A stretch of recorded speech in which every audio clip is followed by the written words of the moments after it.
उस छोटे से लड़के को समुंदर के किनारे एक अजीब सा रहस्यमय डिब्बा मिला। जैसे ही उसने हल्के से उसे छुआ, डिब्बा अपने आप खुल गया। अंदर एक तेज चमकता हुआ क्रिस्टल रखा था। छोटी बहन हैरानी से उसे देख रही थी। ये आखिर है क्या? लेकिन नूह को भी कुछ समझ नहीं आया। उसने क्रिस्टल हाथ में लेकर घुमाया फिराया, पर कोई सुराग नहीं मिला। आखिर दोनों ने फैसला किया कि डिब्बा घर ले जाकर आराम से स्टडी करेंगे। घर पहुँचते ही उनकी माँ ने नोटिस किया कि दोनों कुछ छुपा रहे हैं। माँ ने जब क्रिस्टल उठाया तो अचानक वो चमकता पत्थर काले बेरंग पत्थर में बदल गया। माँ ने घबराकर वो पत्थर नूह को वापस दे दिया और जैसे ही पत्थर नूह के हाथ में आया, वो फिर से चमकता क्रिस्टल बन गया। अब नूह और उसकी बहन रोज उस जादुई क्रिस्टल पर एक्सपेरिमेंट करने लगे। एक दिन नूह ने गलती से देख लिया कि धूप में रखते ही क्रिस्टल का रूप बदलने लगता है और आसपास की चीजों में भी क्रिस्टल जैसी अजीब सी संरचनाएं नजर आने लगी। तभी नूह की नजर एक सोडा की बोतल पर पड़ी। पलक झपकते ही बोतल गायब और अगले ही पल वो उसकी बहन की टेबल पर रखी थी। नूह समझ गया इस क्रिस्टल में कोई सुपर नेचुरल पावर है। उस रात छोटी बहन ने फिर से उस रहस्यमय डिब्बे को खोला। अंदर कई अजीब चीजें थी, एक बिना आवाज वाला शंख और कुछ चमकते अजीब पत्थर। जैसे ही उसने सब बाहर निकाला, डिब्बा अपने आप फिर खुल। जो अपनी माँ से प्यार करते हैं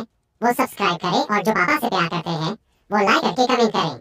और इस बार अंदर था एक प्यारा सा खरगोश वाला टॉय। लड़की को वो खरगोश बहुत पसंद आ गया, लेकिन नूह को अजीब सा खतरा महसूस हुआ। खरगोश को लेकर दोनों में खींचतान हुई और उसी दौरान काला पत्थर नीचे गिरकर कई टुकड़ों में टूट गया। नूह ने सारे टुकड़े समेट लिए और बाकी चीजों पर रिसर्च जारी रखी। उधर लड़की को लगने लगा कि वो खरगोश उससे कुछ कह रहा है। उसने पत्थर का एक टुकड़ा उठाया और उसे लट्टू की तरह घुमाने लगी। नूह ये देखकर हैरान था। उसने भी ट्राई किया, लेकिन उससे कुछ नहीं हुआ। लड़की ने उसे तरीका सिखाया। थोड़ी देर में दोनों मिलकर कई पत्थरों को हवा में घुमाने लगे। तभी कुछ जादुई हुआ। पत्थरों ने हवा में एक अजीब सा रहस्यमयी स्पेस बना दिया। छोटी बहन मंत्रमुग्ध होकर उस स्पेस को छूने के लिए हाथ बढ़ाने लगी। जैसे ही उसका हाथ अंदर गया, ऐसा लगा जैसे किसी अदृश्य जादुई परत ने उसे ढक लिया हो। नूह घबरा गया और फटाफट उसका हाथ खींच लिया। डर था कि कहीं हाथ को नुकसान न हो गया हो, लेकिन हाथ बिल्कुल ठीक था। फिर भी नूह ने सख्ती से कहा, दोबारा ऐसा कुछ मत करना। अगले दिन दोनों समुद्र किनारे खेल रहे थे। नूह ने लापरवाही में उस बिना आवाज वाले शंख को उठा लिया और इस बार शंख से सच में आवाज आ रही थी। नूह पत्थरों की आवाज सुन सकता था। माँ के ईयरफोन में बज रहा म्यूजिक भी साफ सुनाई दे रहा था। यहाँ तक कि पौधों की सरसराहट, तितलियों के पंखों की हल्की फड़फड़ाहट भी। नूह पूरी तरह हैरान था। इस शंख के जरिए वो सब कुछ सुन सकता था। ऐसा लग रहा था जैसे नूह के अंदर कोई स्पेशल पावर जाग चुकी हो। वो मकड़ियों के रेंगने की दिशा तक कंट्रोल कर पा रहा था और अब उसने इस नई ताकत का इस्तेमाल करने का फैसला कर लिया।